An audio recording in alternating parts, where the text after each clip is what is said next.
I want to show you guys something that I do when I'm trying to do an omoplata and they are sitting their weight back onto me, basically. Okay, so just to give a little context, for example, you know, maybe I have like a pyramid position and I decide to come over and to switch, you know, the conventional omoplata. I'm usually going to be controlling this wrist over here.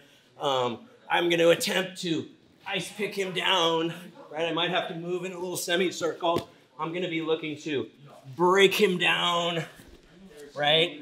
And usually I'll finish the omoplata with an S grip under here, and I'll raise my hips up, right? That's what you want to do. Doesn't always work out that way, right? People are often posturing back into you. So as we get into that omoplata situation, perhaps I've controlled his wrist over here so he's not able to just pass it over and get out that way, but he's kind of sitting back into me.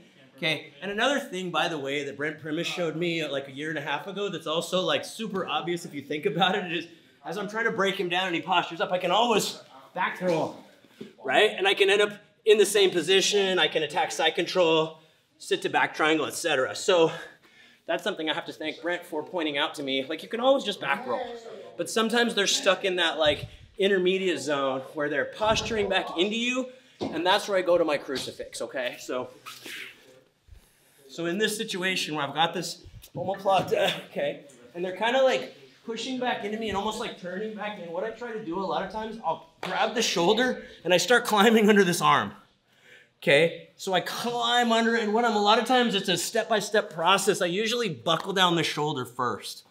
In MMA, I've been in this situation before, okay? You've got short strikes. This is a great time to use palm strikes because you don't have a lot of room to generate power, okay? You could do elbows. A lot of times they're very interested in getting this arm out of here, so you might periodically have to check the shoulder here, right? So I call this like the Omoplata Crucifix, okay?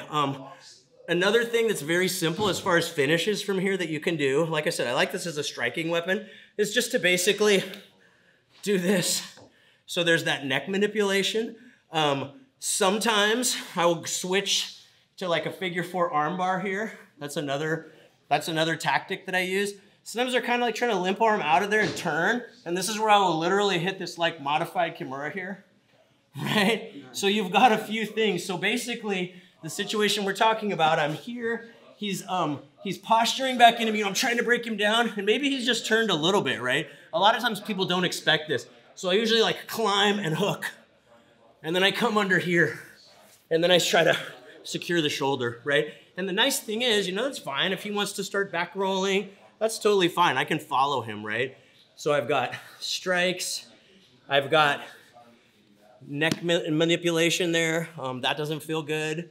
I've got, if he's turning correct, if he's turning like this way, I can basically just go to like a figure 4 armbar. A lot of times there's a little bit of a rotation to it. So as they turn, this is where I'll literally switch to this modified Kimura, and I just jack this up behind here. So there's a few options, and the nice thing is, again, you know, if it starts to get to the point where like, oh, he gets away, I'm literally coming right back up, and I'm going back into my, you know, traditional omoplata finish. So that's just something that a lot of people don't think to do that, but when you're going with like wrestlers like Joe here, it's a very common thing that you run into when you're trying to do that omoplata. Them kind of just sitting their way back, and they're not really committing, but they're not letting you take them forward, and they're not letting you take them back. So this is, I just call it my Omoplata Crucifix, or the Omo Crucifix, whatever you want to name it. You know, it's a cool move.